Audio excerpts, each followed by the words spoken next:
میخوام بهترینو بچه نگاه اینو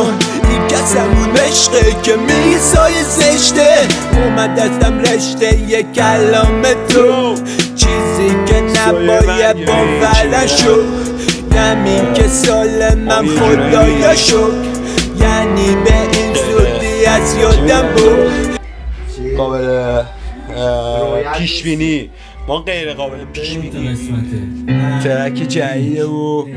بعد 2 سال من زیادی بودم ساده زیادی بودم صادق این بلا هم شد نازل روی سر بنده خدا هم میخنده میگه آخه بنده عاشق کیلو چنده میگه به خود سایه ولی من بودم